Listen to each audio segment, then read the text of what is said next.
In your opinion, what can be done to mitigate it being white confoundedness? Like going back to the white complacency term, it feels a bit like nothing can be done because if people cared to be better, be more open, or learn more about their part in the issue slash helping fix the problem, they would do so already.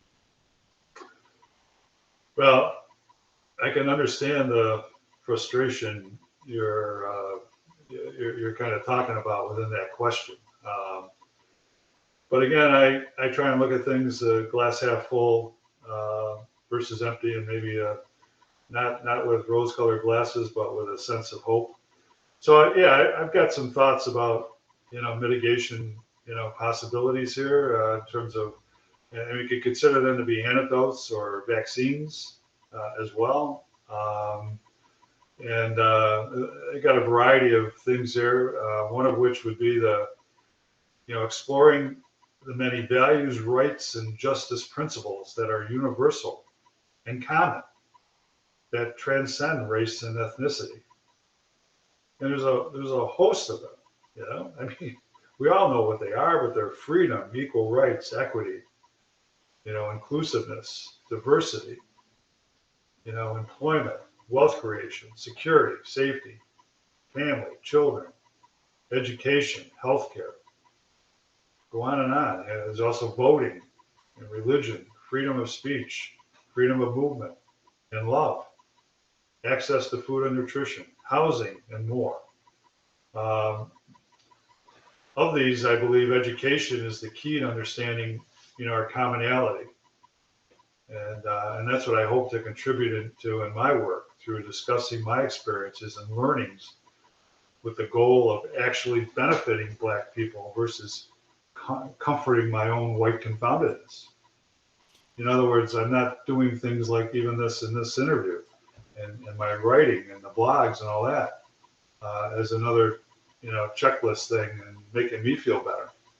I think I think I think the best example of this being put into action actually comes from Saturday Night Live with Tom Hanks. There was a skit where he was on Black Jeopardy and he was playing a Trump supporter. And the more questions that he started to answer, the more people started being like, oh, that's actually because the whole joke of Black Jeopardy is that white people never get any of the answers right, or because it's just like it's two different worlds. But yep.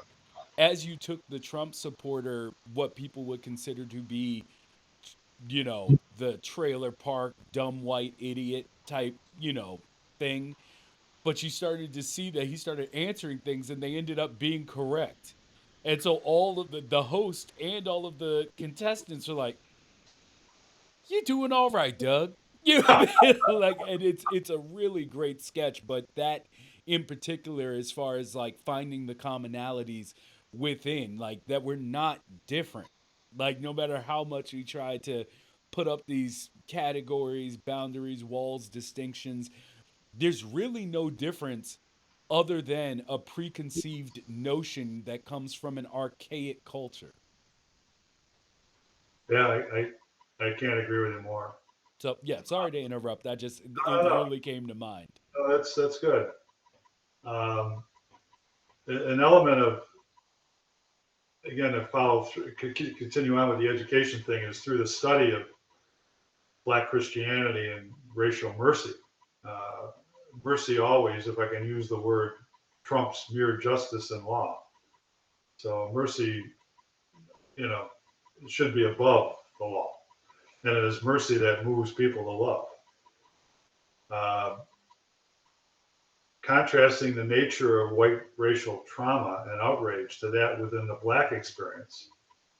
So do a contrast exercise so as to help identify common ground and facilitate discussion.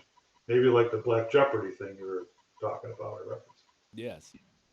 Utilize the concept of, and this is something I kind of pulled together from a few different sources, but the concept of fuel and friction. In other words, what stokes or fuels white racism and misunderstandings, and what causes the resistance or friction to dig deeper. Um, so that could be another exercise. And then in terms of practice, the practice of the what I label the 5 C's of curiosity, courage, connection, compassion, and collaboration, and each enveloped by love, patience, humility, and specifically through building relationships. I go back to relationships again. You know, both Jesus and Saint Francis of Assisi are legendary relationship examples through the words, actions, and practice of their remarkable lives. Additionally, and as a creative visual, I offer as well in my presentations the sculpture, The Tip of the Iceberg, which, to reiterate, portrays the white alabaster as white confoundedness and the black backdrop as symbolizing the history and reality of Black lives nurturing as a living antidote to white confoundedness.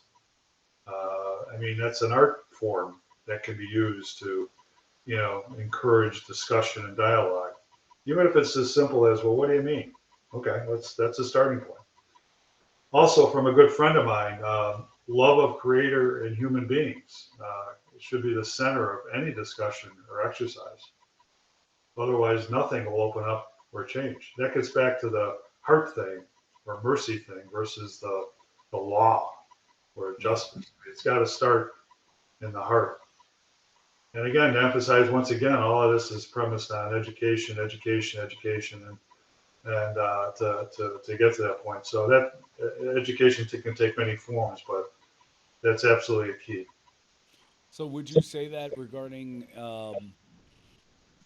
as far as love of creator and human beings, what you're saying is, if I'm hearing it correctly, that before we get caught up in all of the structural ways of generating our thoughts, we have to remember that we're dealing with another living being first. Like, this is a Absolutely. human, this is someone's mother, daughter, son, father. We have to look at it in a form that's not, okay, now what does the book say should happen with this, or how I should interact with this. As and this is going to date this conversation, but as Senator Warnock said last night in his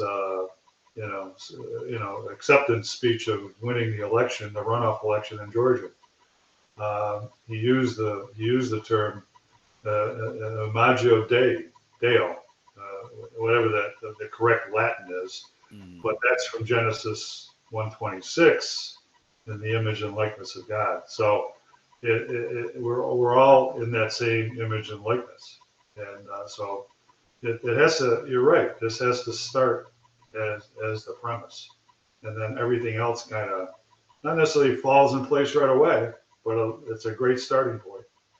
yeah.